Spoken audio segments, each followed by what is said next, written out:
काय ग? पुस्तक समोर असून सुद्धा लक्ष नाही तिकडे तुझं. काय झालंय? नक्की काहीतरी बिनसलंय. अगं वल्लरी, कसला एवढा गोंधळ चाललाय मनात? बोलून टाक ना. श्वेता ताई, खरं सांगू का मी तुम्हाला, हे खांबावरनं पडल्यात त्याचं खरंच खूप वाईट वाटतंय हो मला. पण त्यांची मामे बहीण त्यांची अशी काळजी घेते आणि त्यांची सेवा करते ना, याचा खूप त्रास होतोय हो मला. सेवा म्हणजे? मला कळलं नाही.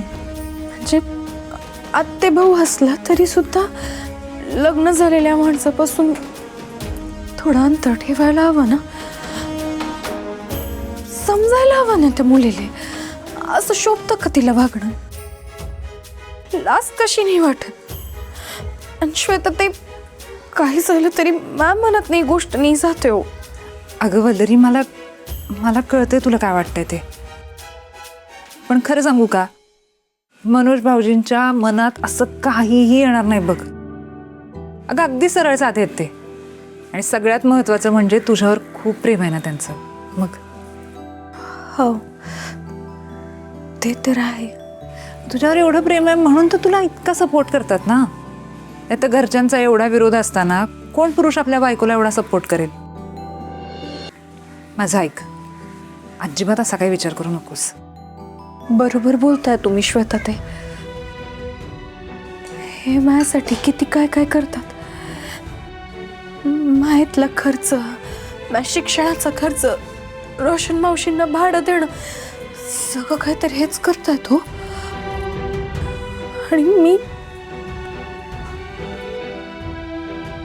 मी बायको पडून त्यांची काहीच सेवा नाही करू शकत. अगं वल्लरी, असं विचार नको आणूस मनात.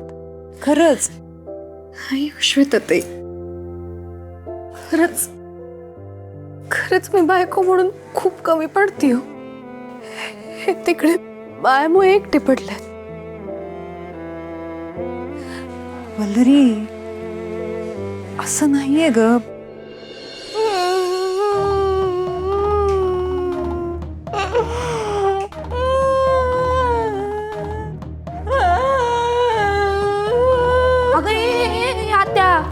काय झालं इकडे बघ. काय होतंय? तुला काही त्रास होतो का? डोकं बिकं? तू थांब, मी पाणी घेऊन आले. थांब अगं, थांब ना. शांत हो ना. मग माझा जीव कासावीस व्हायला लागला ना आता. शांत हो ना. काय होतंय मला सांग तरी आधी.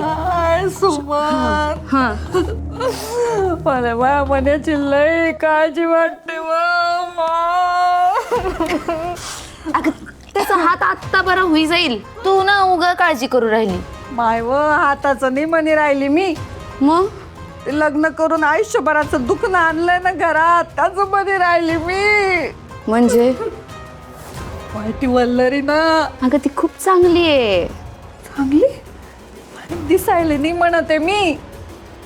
आता मला सांग, हा, लग्न करून बायको येते घरामध्ये, तिचा आधार असतो नवऱ्याले. हा, एकमेकांना साथ असते.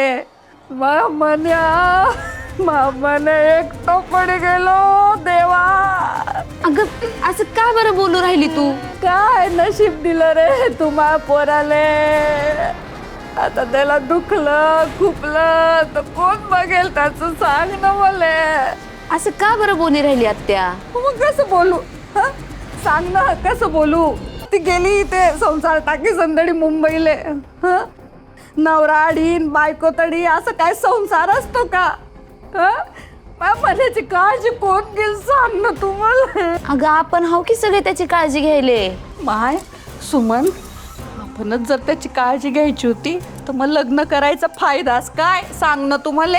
हा, एखादी चांगली पोरगी करून आणली असती, तिने त्याची बी काळजी घेतली असती, घरातलं बी पाहिलं असतं, त्याचं दुखलं खुपलं सगळं पाहिलं असतं ना. पण माय मनाच्या आयुष्याले पडी गेलं ना फक्त. आत्या, मी एक सांगू का? सांग माय. अगं, वल्लरी वहिनी ना तडी शिकायला गेली आणि हे तर वय आहे तिचं शिकायचं. शिकून सण अडीच तर येईल ती, आणि आडी आली का नाही की 4 पैसे कमवल, घराकडे लक्ष देईल आणि मनाकडे बी लक्ष देईल. तू उगा काळजी करू राहिली बघ. तू एक काम कर, तू जरा शांत हो. मी ना त्यासाठी पक्कड चहा करून आणते. हा, आलेच घेऊन.